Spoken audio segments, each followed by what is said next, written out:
जय हिंद दोस्तों, Sandeep tricky math special YouTube channel में आप सभी का स्वागत है। बिहार पुलिस कांस्टेबल नई भर्ती 2023 ये प्रैक्टिस सेट नंबर 127 है। इससे पहले प्रैक्टिस सेट नंबर 1 से लेकर 126 तक नहीं देखे होंगे, तो इसके लिए प्लेलिस्ट बना दी है, वहाँ से अगर आप सारी वीडियो एक एक करके देख सकते हैं। इस प्रैक्टिस सेट में हम 40 महत्वपूर्ण प्रश्न देखने वाले हैं, तो इस वीडियो को अंत तक देखिएगा। वीडियो स्टार्ट करते हैं और चलते हैं हम प्रश्न की तरफ। पहला प्रश्न है आपके सामने कि खैरा का युद्ध कब हुआ था? 1709 में, 1707, 1704 और 1710। बताइए यहाँ पर 1 नंबर प्रश्न का सही आंसर कौन सा है? खैरा का युद्ध कब हुआ था? जल्दी से कमेंट कीजिए। तो जो भी कैंडिडेट यहाँ पर ऑप्शन नंबर बी के साथ जा रहे हैं, 1707 ईस्वी बिल्कुल सही जवाब है। खैरा का युद्ध किसके किसके बीच हुआ था? तो वीर शिवाजी का पौत्र जिसका नाम था साहू तथा उसकी चाची ताराबाई के बीच में 1707 ईस्वी में खैरा का युद्ध हुआ था। सेकेंड प्रश्न है आपके सामने कि कपिल वस्तु कहाँ स्थित है? नेपाल, भूटान, बांग्लादेश, म्यांमार। बताइए, बेहद ही सिंपल प्रश्न है, जल्दी से कमेंट कीजिए। कपिल वस्तु कहाँ स्थित है? तो यह नेपाल में स्थित है। जो भी कैंडिडेट यहाँ पर ऑप्शन नंबर ए के साथ जा रहे हैं, बिल्कुल सही जवाब है। महात्मा बुद्ध का जन्म लुम्बिनी में हुआ था, वहाँ से कपिल वस्तु 10 किलोमीटर की दूरी पर है। चलिए नेक्स्ट यहाँ पर 3 प्रश्न है आपके सामने कि नादिर शाह कहाँ का शासक था? तेहरान, ईरान, अफगानिस्तान और पाकिस्तान। बताइए यहाँ पर 3 प्रश्न का सही आंसर कौन सा है? जल्दी से कमेंट कीजिए 3 प्रश्न का राइट आंसर क्या है। जो भी कैंडिडेट यहाँ पर ऑप्शन नंबर बी के साथ जा रहे हैं, ईरान, बिल्कुल सही जवाब है। नेक्स्ट यहाँ पर 4 प्रश्न है आपके सामने कि पंचायती राज दिवस किस तिथि को मनाया जाता है? 25 अप्रैल को, 24 अप्रैल, 10 अप्रैल और 26 अप्रैल। बताइए यहाँ पर 4 प्रश्न का सही आंसर कौन सा है? पंचायती राज दिवस किस तिथि को मनाया जाता है? जो भी कैंडिडेट यहाँ पर ऑप्शन नंबर बी के साथ जा रहे हैं, 24 अप्रैल, बिल्कुल सही जवाब है। नेक्स्ट यहाँ पर 5 प्रश्न है कि उकटा रोग से प्रभावित होने वाला फसल कौन सा है? गेहूँ, चना, अरहर और सरसों। बताइए 5 प्रश्न का सही आंसर कौन सा है? उकटा रोग से प्रभावित होने वाला फसल कौन सा है? तो इसका राइट आंसर है ऑप्शन नंबर सी, अरहर। चलिए नेक्स्ट यहाँ पर 6 प्रश्न है कि अलबरूनी का पूरा नाम क्या था? अब्दुल रेहान, अबू रेहान, मोहम्मद, अब्दुल हसन और अब्दुल अहमद। बताइए यहाँ पर 6 प्रश्न का सही आंसर कौन सा है? अलबरूनी का पूरा नाम क्या है? जल्द से कमेंट कीजिए। जो भी कैंडिडेट यहाँ पर ऑप्शन नंबर बी बता रहे, अबू रेहान मोहम्मद, बिल्कुल सही जवाब है। अलबरूनी किसके दरबार में था, किसके साथ आया था? तो ये मोहम्मद गजनवी के साथ आया था। इसके द्वारा एक पुस्तक लिखा गया है, किताबुल हिंद, याद रखिएगा। नेक्स्ट क्वेश्चन देखते हैं। 7 प्रश्न आपके सामने कि हलाली परियोजना किस नदी पर है? चिनाब नदी, बेतवा नदी, लूनी नदी, तीस्ता नदी। बताइए 7 प्रश्न का सही आंसर कौन सा है? हलाली परियोजना किस नदी पर है? जो भी कैंडिडेट यहाँ पर ऑप्शन नंबर बी के साथ जा रहे हैं, बेतवा नदी, बिल्कुल सही जवाब है। सेशन आप लोगों को अच्छा लग रहा है तो वीडियो को लाइक कर दे, अपने दोस्तों के पास शेयर कर दे, और जितने भी कैंडिडेट यहाँ पर अभी तक इस चैनल को सब्सक्राइब नहीं किए होंगे तो फटाफट चैनल को सब्सक्राइब कर ले। 8 प्रश्न है कि सरबती किसकी एक अच्छी किस्म है? चावल का, गेहूँ का, अरहर का और चना का। बताइए 8 प्रश्न का सही आंसर कौन सा है? सरबती किसकी एक अच्छी किस्म है? तो यह एक गेहूं का है। जो भी कैंडिडेट यहाँ पर ऑप्शन नंबर बी के साथ जा रहे हैं, बिल्कुल सही जवाब है। 9 प्रश्न है आपके सामने कि मौनी किस राज्य का प्रमुख नृत्य है? बिहार का, झारखंड का, महाराष्ट्र का और तेलंगाना का। बताइए यहाँ पर 9 प्रश्न का सही आंसर कौन सा है? मौनी किस राज्य का प्रमुख नृत्य है? तो जो भी कैंडिडेट यहाँ पर ऑप्शन नंबर सी बता रहे हैं, महाराष्ट्र, बिल्कुल सही जवाब है। 10 प्रश्न है आपके सामने कि जैन सूत्र में कितनी लिपियों का उल्लेख है? 32, 60, 64 और 72। बताइए यहाँ पर 10 प्रश्न का सही आंसर कौन सा है? जैन सूत्र में कितनी लिपियों का उल्लेख किया गया है? तो टोटल 64 लिपियाँ है। जो भी कैंडिडेट यहाँ पर ऑप्शन नंबर सी के साथ जा रहे हैं, बिल्कुल सही जवाब है। यहाँ पर जैन आया है तो थोड़ा सा जैन धर्म के बारे में जान लेते हैं। जैन धर्म के संस्थापक कौन है? तो ऋषभदेव, और वह ऋषभदेव प्रथम इसके तीर्थकर थे। टोटल कितने तीर्थकर थे? तो 24। प्रथम थे ऋषभदेव, द्वितीय थे अजितनाथ, तृतीय था संभवनाथ और चौथा अभिनंदन जी। उसके बाद यहाँ से 4, 1, 2, 3, 4 पूछता है। उसके बाद से अंतिम में 2 पूछता है, एक 23वां, एक 24वां। तो 23वां कौन है? तो पार्श्वनाथ, और 24वां जो कि अंतिम तीर्थकर कौन है? तो वर्धमान महावीर स्वामी जी है। 11वां प्रश्न है आपके सामने कि विजयनगर साम्राज्य में सैनिक विभाग को किस नाम से जाना जाता था। ऑप्शन नंबर ए है जेल, बी है कारागार, सी है कादाचार और डी है इनमें से कोई नहीं। बताइए यहाँ पर 11वां प्रश्न का सही आंसर कौन सा है। तो विजयनगर साम्राज्य में सैनिक विभाग को किस नाम से जाना जाता था, तो कादाचार। इसका राइट आंसर है ऑप्शन नंबर सी। यहाँ पर विजयनगर साम्राज्य नाम आया है, इसके बारे में थोड़ा सा जान लेते हैं। तो देखिए विजयनगर साम्राज्य का स्थापना किसने किए थे, तो हरिहर और बुक्का दोनों भाइयों ने मिलकर विजयनगर साम्राज्य का स्थापना किया था और अपने पिताजी के नाम पर पहला जो वंश था वो संगम वंश रखा गया। इस पर टोटल 4 वंश शासन किया था, संगम वंश, उसके बाद आया था सलुवा वंश, तुलुवा वंश और सबसे लास्ट में आता है वारविडो वंश। तो ये 4 वंश था जो कि इस पर शासन किया। इसका स्थापना कब हुआ, तो 1336 ईस्वी में इसका स्थापना हुआ। उस टाइम दिल्ली सल्तनत का शासक कौन था, तो मोहम्मद बिन तुगलक था। याद रखिएगा 1336 से लेकर 1485 ईस्वी तक संगम वंश शासन किया। 1485 से लेकर 1505 ईस्वी तक सलुवा वंश किया शासन। 1505 से लेकर 1570 ईस्वी तक तुलुवा वंश शासन किया और 1570 से लेकर 1639 ईस्वी तक वारविडो वंश शासन किया। तो इस प्रकार से ये शासन है, थोड़ा सा जान लीजिएगा इसके बारे में, विजयनगर साम्राज्य के बारे में। नेक्स्ट यहाँ पर 12वां प्रश्न है कि भारत का तृतीय नागरिक सम्मान कौन सा है। पद्म विभूषण, पद्मश्री, पद्म भूषण और डी है इनमें से कोई नहीं। बताइए यहाँ पर 12वां प्रश्न का सही आंसर कौन सा है। तो जो भी कैंडिडेट यहाँ पर ऑप्शन नंबर सी के साथ जा रहे हैं पद्म भूषण, बिल्कुल सही जवाब है। देखिए नागरिक पुरस्कार की अगर बात किया जाए तो सबसे एक नंबर पर सम्मान आता है वो भारत रत्न आता है, दूसरे नंबर पर पद्म विभूषण आता है, तीसरे नंबर पर पद्म भूषण आता है और चौथे नंबर पर पद्मश्री आता है। ये याद रखिएगा। नेक्स्ट यहाँ पर 13वां प्रश्न है, पालखेरा का युद्ध किस वर्ष हुआ था। 1707 ईस्वी में, 1709, 1728 और 1719। बताइए यहाँ पर 13वां प्रश्न का सही आंसर कौन सा है। पालखेरा का युद्ध किस वर्ष हुआ था। जो भी कैंडिडेट यहाँ पर ऑप्शन नंबर सी के साथ जा रहे हैं, बिल्कुल सही जवाब है 1728। किसके किसके बीच में हुआ था, तो ये बाजीराव प्रथम तथा हैदराबाद के निजाम के बीच में ये युद्ध लड़ा गया था। नेक्स्ट यहाँ पर 14वां प्रश्न है कि नगर पालिकाओं का कार्यकाल कितने वर्षों का होता है। 4 वर्ष, 5 वर्ष, 6 वर्ष और 2 वर्ष। बताइए यहाँ पर 14वां प्रश्न का सही आंसर कौन सा है। नगर पालिकाओं का कार्यकाल कितने वर्षों का होता है, तो 5 वर्ष का। जो भी कैंडिडेट यहाँ पर ऑप्शन नंबर बी के साथ जा रहे हैं, बिल्कुल सही जवाब है। 15वां प्रश्न है कि रूमटेक मठ कहाँ में स्थित है। नेपाल में, सिक्किम में, बांग्लादेश, भूटान में। बताइए 15वां प्रश्न का सही आंसर कौन सा है। रूमटेक मठ कहाँ पर स्थित है। जो भी कैंडिडेट यहाँ पर ऑप्शन नंबर बी बता रहे हैं सिक्किम, बिल्कुल सही जवाब है। सेशन आप लोग का अच्छा लग रहा है तो वीडियो को लाइक कर दे, अपने दोस्तों के पास शेयर कर दे। चलिए नेक्स्ट क्वेश्चन देखते हैं। 16वां प्रश्न है कि संविधान सभा का पहला अधिवेशन कहाँ हुआ था। दिल्ली में, कोलकाता में, मुंबई में और चेन्नई में। बताइए यहाँ पर 16वां प्रश्न का सही आंसर कौन सा है। संविधान सभा का पहला अधिवेशन कहाँ हुआ था। तो जो भी कैंडिडेट यहाँ पर ऑप्शन नंबर ए के साथ जा रहे हैं दिल्ली में, बिल्कुल सही जवाब है। 9 दिसंबर 1946 ईस्वी में संविधान सभा का पहला अधिवेशन दिल्ली में हुआ था। उस टाइम इसके अस्थायी अध्यक्ष कौन थे, तो सच्चिदानंद सिन्हा। याद रखिएगा। नेक्स्ट यहाँ पर 17वां प्रश्न है कि प्रस्तावना की भाषा किस देश से ली गई है। अफ्रीका से, अमेरिका से, ऑस्ट्रेलिया से और आयरलैंड से। बताइए यहाँ पर 17वां प्रश्न का सही आंसर कौन सा है। प्रस्तावना की जो भाषा है वो किस देश की संविधान से ली गई है, तो ये ऑस्ट्रेलिया के संविधान से ली गई है। यहाँ पर प्रस्तावना की भाषा, इसका राइट आंसर है ऑप्शन नंबर सी। अगर पूछा जाए कि प्रस्तावना का प्रारूप किस देश के संविधान से ली गई है, तो अमेरिका की। नेक्स्ट क्वेश्चन देखते हैं यहाँ पर 18वां प्रश्न है आपके सामने कि ऑल इंडिया रेडियो का नाम आकाशवाणी किस वर्ष किया गया। 1935 में, 1949 में, 1957 और 1971। बताइए यहाँ पर 18वां प्रश्न का सही आंसर कौन सा है। ऑल इंडिया रेडियो का नाम आकाशवाणी किस वर्ष किया गया था। तो जो भी कैंडिडेट यहाँ पर ऑप्शन नंबर सी बता रहे हैं 1957 ईस्वी, बिल्कुल सही जवाब है।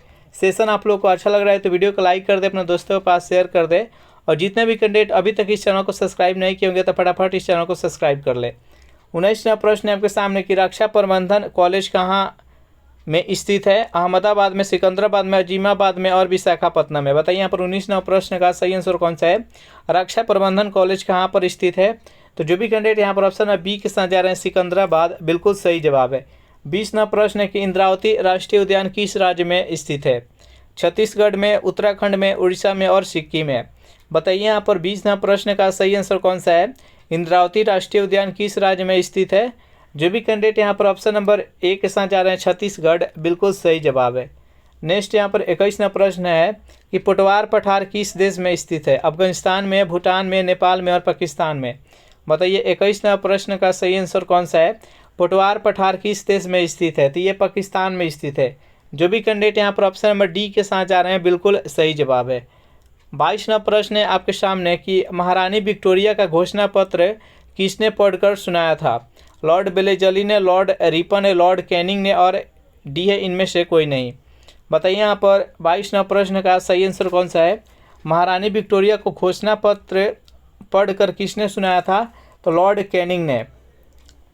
इस प्रश्न का राइट आंसर है ऑप्शन नंबर सी। कब सुनाया था, तो 1857 ईस्वी में।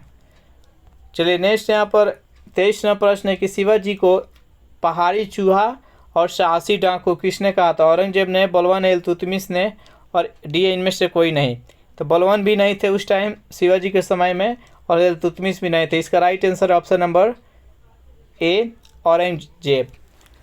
शिवाजी का एक युद्ध प्रचलित था जिसका नाम था गोरिल्ला युद्ध, याद रखिएगा।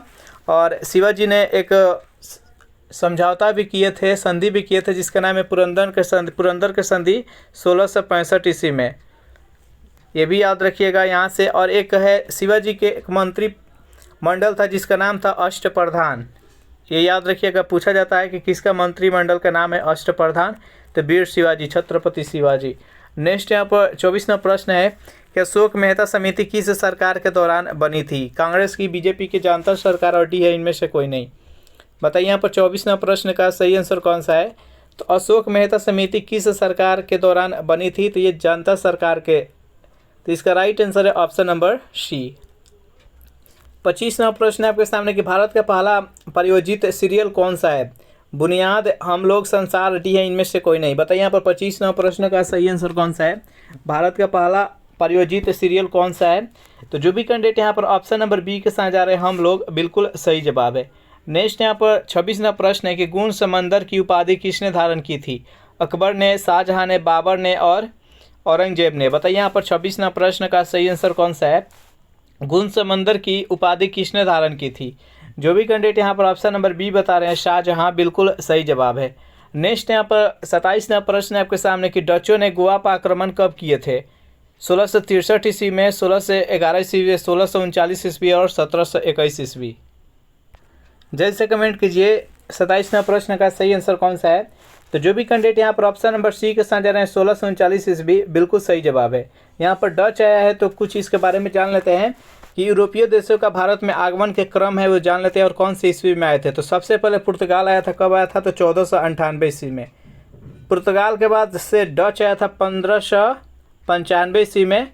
डच के बाद से अंग्रेज आया था 1600 ईस्वी में। अंग्रेज के बाद से डेनिश आया था। डेनिश कब आया था, तो 1616 ईस्वी में। और सबसे लास्ट में फ्रांसीसी यानी फ्रांस आया था, वो कब आया था, तो 1664 ईस्वी में। तो इस प्रकार से इसका क्रम याद रखिएगा। सबसे पहले पुर्तगाल आया था और सबसे अंत में पुर्तगाल ही गया था। इंग्लैंड का हेनरी स्टेडियम किस खेल से संबंधित है। फुटबॉल से, नौका दौड़ से, बास्केटबॉल से और टेबल टेनिस से। बताइए यहाँ पर 28वां प्रश्न का सही आंसर कौन सा है। इंग्लैंड का जो हेनरी स्टेडियम है किस खेल से संबंधित है, तो नौका दौड़ से। जो भी कैंडिडेट यहाँ पर ऑप्शन नंबर बी के साथ जा रहे हैं, बिल्कुल सही जवाब है। 29वां प्रश्न है कि धन्वंतरी पुरस्कार किस क्षेत्र में प्रदान किया जाता है। साहित्य के क्षेत्र में, मनोरंजन, चिकित्सा, खेल। बताइए पर 29वां प्रश्न का सही आंसर कौन सा है। धन्वंतरी पुरस्कार किस क्षेत्र में प्रदान किया जाता है। जो भी कैंडिडेट यहाँ पर ऑप्शन नंबर सी के साथ जा रहे हैं यहाँ पर चिकित्सा बिल्कुल सही जवाब है। सेशन आप लोग को अच्छा लग रहा है तो वीडियो को लाइक कर दे, अपने दोस्तों के पास शेयर कर दे। और जितने भी कैंडिडेट अभी तक इस चैनल को सब्सक्राइब नहीं किए होंगे तो फटाफट इस चैनल को सब्सक्राइब कर ले। 30वां प्रश्न है आपके सामने कि अमेरिका का मेडिसन स्क्वायर किससे संबंधित है। घोड़दौड़ से, बॉक्सिंग से, नौका दौड़ से और फुटबॉल से।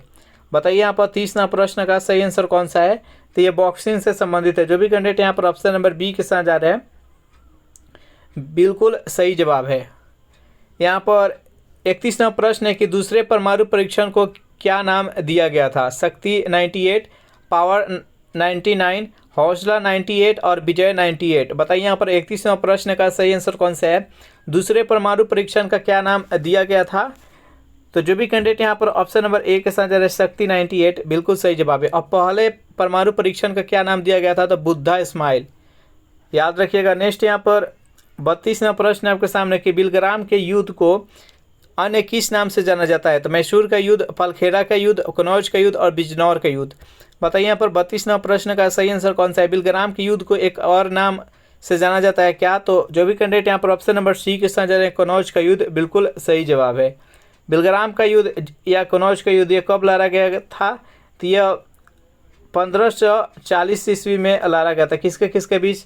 तो ये हुमायूं तथा शेरशाह सूरी के बीच में लड़ा गया था, जिसमें हुमायूं पराजित हुआ था और शेरशाह सूरी का विजय हुआ था। और इससे पहले एक और युद्ध लड़ा गया था 1539 ईस्वी में, जिसका नाम है चौसा का युद्ध।